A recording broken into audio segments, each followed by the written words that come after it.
It was the single dumbest mistake I ever made, and somehow it turned into my greatest escape. Not from the prison walls, but from the consequences. They tossed me into the dungeon.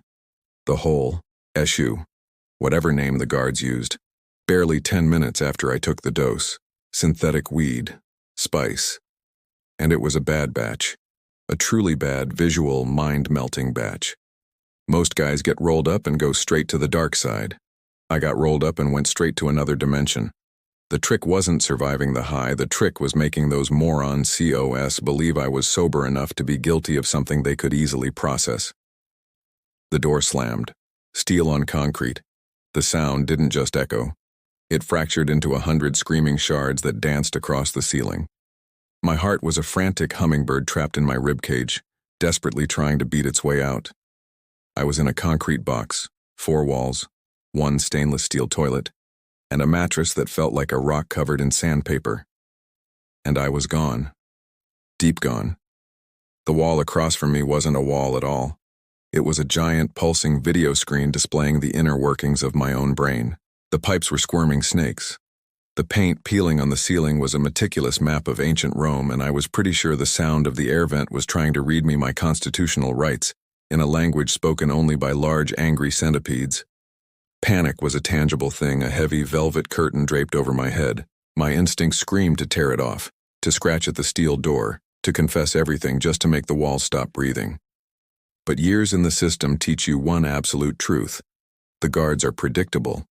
Their biggest weakness is not their lack of intelligence, though that's a close second. It's their absolute, unshakable, arrogant belief that they are in ultimate control.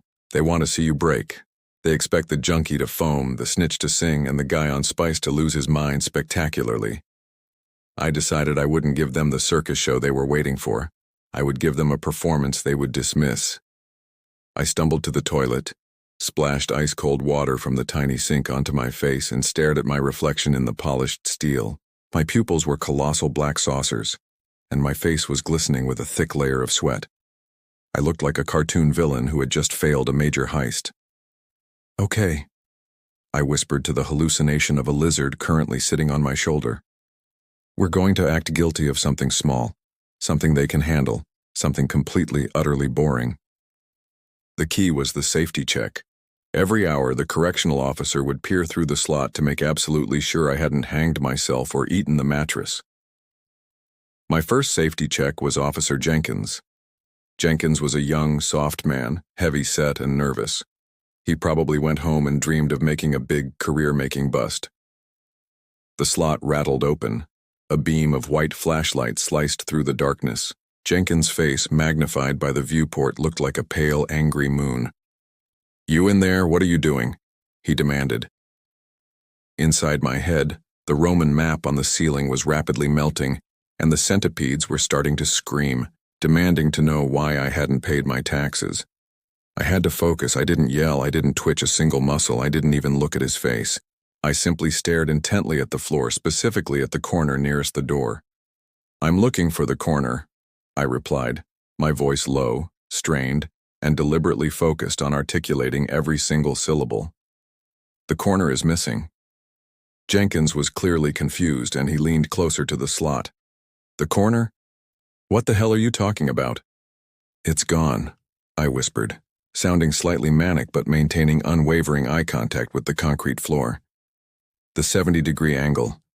It's supposed to be a 90. I think the pipe crew stole the other 20 degrees. That is state property, officer." Jenkins paused. In that crucial moment, I knew I had him. If I had screamed about demons or flying snakes or how I could see through time, he would have called the medical crew, written me up for drug psychosis, and sent me on to a maximum sentence. But stolen 20-degree angles just sounded like a garden-variety lunatic complaining about poor prison construction. It was so specific, so stupidly bureaucratic, that it made perfect sense to him in a typical prison kind of way. He shook his head and sighed audibly. "Great. Another maintenance whiner. Just sit down, dirtbag. The corner is fine. Stop talking about corners." The slot slammed shut with a finality that shook the wall. I had successfully downplayed a full-blown drug trip in solitary confinement to a mild case of irritating mental illness. I was no longer a threat. I was just a pest, a boring pest. For the next 8 hours, I repeated the pattern. When the next officer came, I was loudly tracing the faint pattern in the concrete floor, calmly claiming it was a coded message for the warden about a faulty thermostat in the next block. When Officer Thompson showed up for his shift, I was politely arguing with the centipede sound of the vent, demanding to know the name of its supervisor. By morning, the powerful high was finally fading. The walls were just walls again. The pipes were just pipes. When the captain finally came to talk to me, he didn't even bother to mention the initial suspicion of using spice. "Listen, son," the captain said, sounding genuinely exasperated. "Jenkins says you're over here arguing with the geometry of the room. You're driving my guys crazy. I don't care about the maintenance complaints. You got caught with unauthorized tobacco. Take the 30 days in the hole, write up a letter saying you won't do it again, and then go back to the block. I've got real problems that matter." Unauthorized tobacco.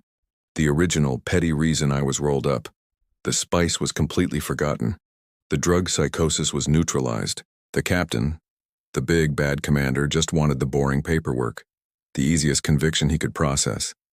He wanted the illusion of control, and I gave him the illusion of it. I gave him the simplest, most boring file on his desk. The police are not really dumb. They are just profoundly lazy. And a lazy cop will always choose the easy bust over the complicated, challenging truth. I walked out of the dungeon 30 days later, clean on my file, just a petty tobacco criminal. The 20 degrees of missing corner? I'm still using that story. It's timeless.